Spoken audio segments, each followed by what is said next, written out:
ఉద్దేశపూర్వకంగా వందే మాతర గేయాన్ని అడ్డుకున్నా లేదా అంతరాయం కలిగిస్తే ఎటువంటి శిక్ష, ఎటువంటి జరిమానా ఉంటుందని అడుగుతున్నారు. రీసెంట్గా కేంద్ర ప్రభుత్వం జనగణమనకు సమానంగా వందే మాతరంకు చట్టపరంగా రక్షణ కల్పిస్తే బిల్లు తీసుకొచ్చింది. సో దీని ప్రకారం ఉద్దేశపూర్వకంగా ఎవరైనా వందే మాతర గేయాన్ని అడ్డుకుంటే లేదన్నట్లయితే అంతరాయం కలిగిస్తే ఎటువంటి శిక్ష ఉంటుందంటే 3 సంవత్సరాల వరకు జైలు శిక్ష, లేదన్నట్లయితే జరిమానా, లేదన్నట్లయితే ఈ రెండు కూడా విధించడం జరుగుతుంది. ఏ విధంగా ఉంటుంది శిక్ష? 3 సంవత్సరాల వరకు జైలు శిక్ష ఉంటుంది, 3 ఇయర్స్ వరకు జైలు శిక్ష, లేదన్నట్లయితే జరిమానా ఉంటుంది, లేదన్నట్లయితే రెండు కూడా విధించడానికి అవకాశం ఉంది ఈ బిల్లు ప్రకారం. ఇంపార్టెంట్, వందే మాతరం బిల్లు 2026 ప్రకారం వందే మాతర గేయాన్ని అడ్డుకోవడం, అంతరాయం కలిగించడం చట్టపరంగా నేరం అన్నమాట. 3 సంవత్సరాల వరకు జైలు శిక్ష, జరిమానా, లేదన్నట్లయితే రెండు ఉంటాయి. Option 3 right answer. Important.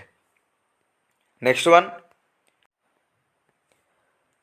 RBI తలసరి నివేదిక ప్రకారం తలసరి ఆదాయంలో మొదటి స్థానంలో నిలిచిన రాష్ట్రం ఏది? రీసెంట్గా ఆర్బీఐ తలసరి ఆదాయం సంబంధించిన రిపోర్ట్ని అయితే విడుదల చేసింది. దీని ప్రకారం 2024-25 ఆర్థిక సంవత్సరానికి 2024-25 ఆర్థిక సంవత్సరానికి సంబంధించి తలసరి ఆదాయంలో మొదటి స్థానంలో నిలిచిన రాష్ట్రం కర్ణాటక. ఎంత ఉంది తలసరి ఆదాయం కర్ణాటకది అంటే 4,33,326 రూపాయలుగా ఉంటే రెండో స్థానంలో తెలంగాణ నిలిచింది. ఇంపార్టెంట్, ఆర్బీఐ తలసరి ఆదాయ నివేదిక ప్రకారం తెలంగాణ తలసరి ఆదాయంలో రెండో స్థానం నిలిచింది. ఎంత ఉంది తెలంగాణది అంటే 4,18,000 మనకు 931 రూపాయలు ఉంది. 4,18,931 రూపాయలుగా తలసరి ఆదాయం తెలంగాణది ఉంటే కర్ణాటకది 4,33,000 పైచిలుకు ఉంది. ఆ తర్వాత మూడో స్థానంలో తమిళనాడు, నాలుగో స్థానంలో గుజరాత్ ఉంటే ఐదో స్థానంలో మహారాష్ట్ర ఉంది. ఇక ఆంధ్రప్రదేశ్ తలసరి ఆదాయం వచ్చేసరికి చూసుకున్నట్లయితే 2,94,507 రూపాయలుగా ఉందన్నమాట తలసరి ఆదాయం ఆంధ్రప్రదేశ్ది.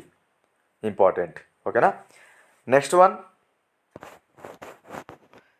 మహిళా మరియు శిశు అభివృద్ధి మంత్రిత్వ శాఖ ప్రకటించిన ప్రపంచ తల్లిపాల వారోత్సవాలు యొక్క అధికారిక థీమ్ ఏమిటి? సో మనకు ప్రపంచ తల్లిపాల వారోత్సవాలు అనేవి ఆగస్టు 1 నుంచి ఆగస్టు 7 వరకు అయితే నిర్వహిస్తుంటారు ప్రతి సంవత్సరం.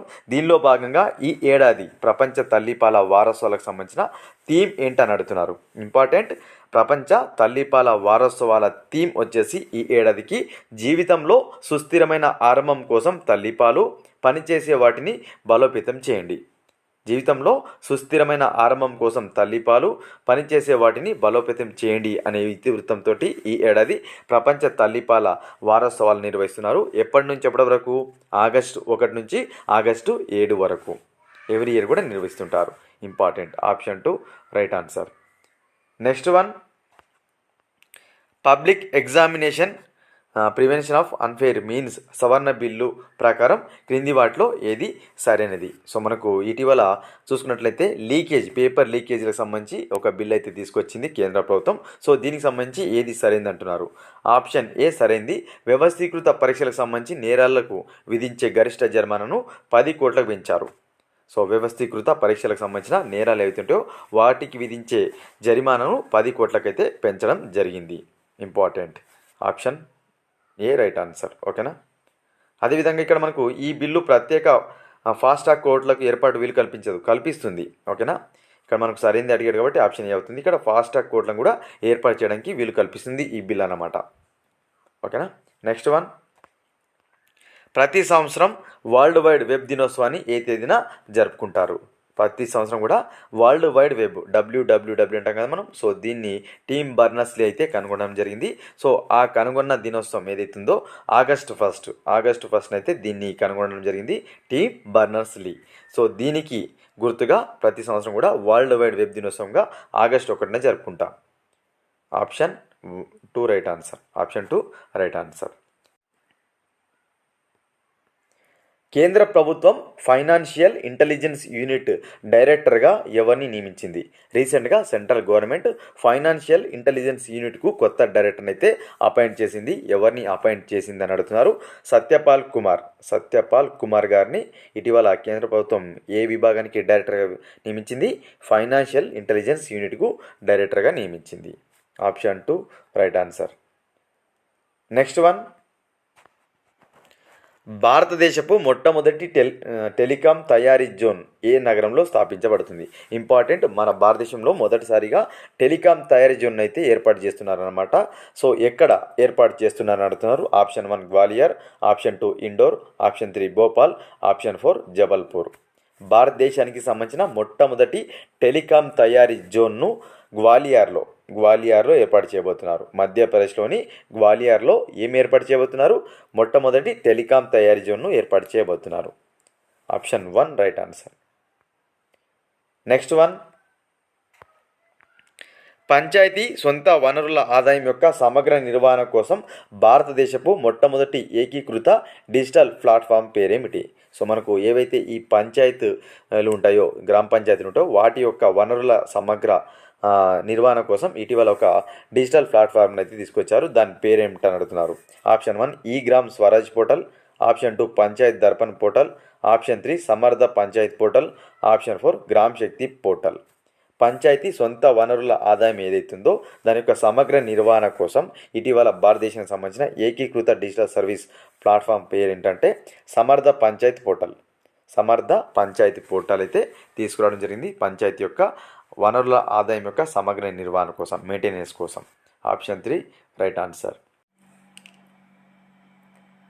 మహిళా రైతుల సాధికారత కోసం ప్రత్యేక చట్టాన్ని రూపొందించిన భారతదేశంలోని మొట్టమొదటి రాష్ట్రం ఏది?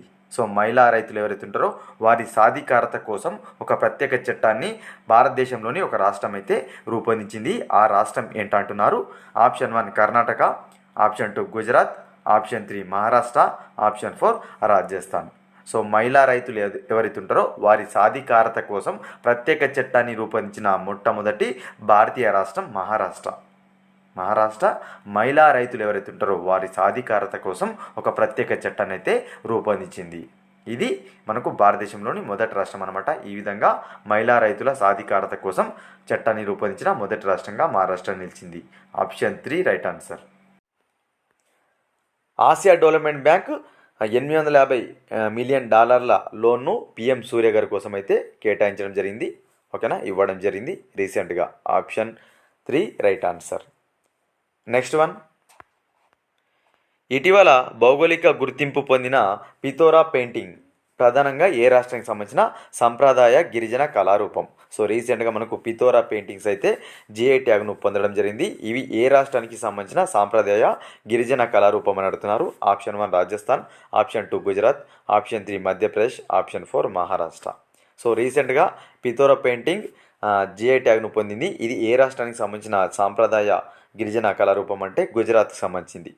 గుజరాత్కి సంబంధించిన మనకు కళారూపం అనమాట పితోరా పెయింటింగ్స్ అనేది. దీనికి ఇటీవల రీసెంట్గా జిఐ ట్యాగ్ అయితే రావడం జరిగింది. జియోగ్రాఫికల్ ఇండికేషన్ అయితే రావడం జరిగింది. Option 2 right answer. ఇవి ఫ్రెండ్స్ ఈ వీడియోలో భాగంగా ముఖ్యమైన కరెంట్ అఫైర్స్. వీడియో కనుక నచ్చినట్లయితే లైక్ చేసి షేర్ చేయండి ఫ్రెండ్స్.